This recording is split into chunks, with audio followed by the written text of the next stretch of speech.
e se fosse em Lisboa, é uma pergunta que me soa sempre mal.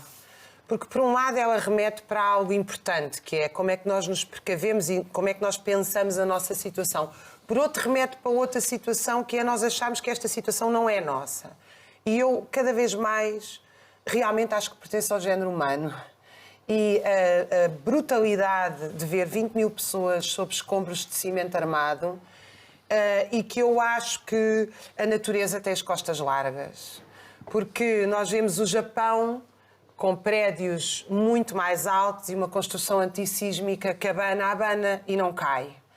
E tendo sempre a achar que se deve chamar geólogos e engenheiros, mas também muita gente das ciências sociais, porque quando se vai a ver por dentro, são sempre as zonas mais pobres, são sempre as zonas mais sobrehabitadas, é onde há mais incúria e mais corrupção. É sempre pior, como a gente viu no terremoto do Haiti e noutros países, é sempre pior nas zonas semiperiféricas, onde, obviamente, graçam governos corruptos e ditatoriais como os do Erdogan, que favorecem naturalmente a corrupção, porque todas as ditaduras favorecem a corrupção.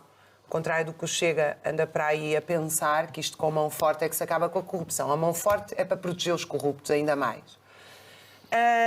E o que nós temos é que são estes... Apesar disso, eu continuo a achar que a Europa e os Estados Unidos são os principais responsáveis pela miséria que se passa nos países periféricos e nos países semiperiféricos. Porque estas populações, de facto, não têm independência científica, não têm quadros, os quadros migram de lá, são relações de trocas desiguais no sistema internacional de Estados.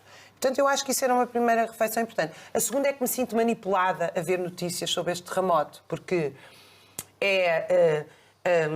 nós vemos os escombros do cimento armado que qualquer arquiteto, engenheiro vem dizer isto é incúria de construção, porque felizmente nós estamos no século XXI e sabemos como construir estruturas antissísmicas, e ao mesmo tempo vê-se aquilo tudo e depois celebra-se uma criança que aparece ao final de 3 dias. É evidentemente que nós celebramos uma criança que esteja viva, mas morreram 20 mil pessoas e 20 mil pessoas não morreram por causa de um terremoto, morreram por causa de um terremoto num país onde não há o mínimo respeito pelo tipo de construções. E não é só pelo tipo de construções, porque eu acabei de ler, aliás, escrito num artigo muito bem em Espanha, que Erdogan, que aliás já mandou vir o estado de emergência, que é logo o que os governos mandam.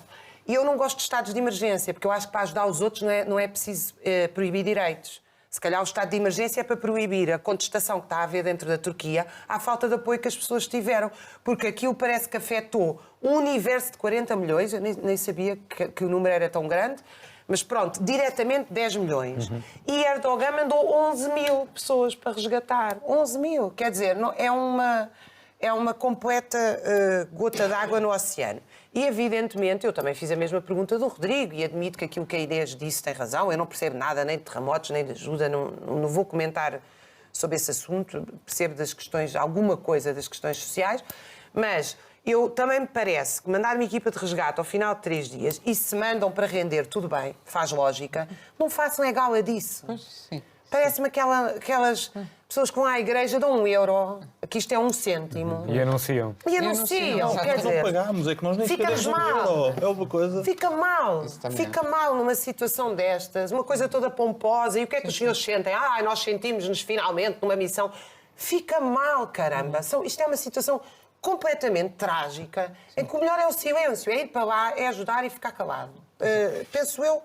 Mas claro, pois é importante dizer outra coisa. Nós temos um modelo de notícias que é a notícia, é o choque, o pavor, a emoção. Portanto, a gente tem que levar com as imagens, ficar horrorizados e com coisas, até eu devo dizer, que há milhares de pessoas que morreram a pedir ajuda com a localização do telemóvel, porque agora vivemos numa época de telemóveis. Há aquelas coisas de infravermelhos e outras coisas que são abundantemente utilizadas nas guerras por esse mundo fora para matar. Portanto, neste momento, nem sequer foi uma coisa de falta de saber onde é que as pessoas estão em grande medida. Portanto, é uma coisa tétrica.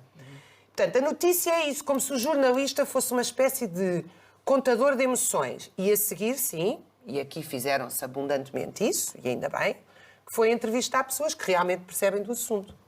O que eu pergunto é porque é que as peças jornalísticas também não têm uma construção como tinham antigamente, que é entrevistar pessoas que percebem do assunto, em vez de ser a peça é um momento emotivo e depois a seguir vem a explicação.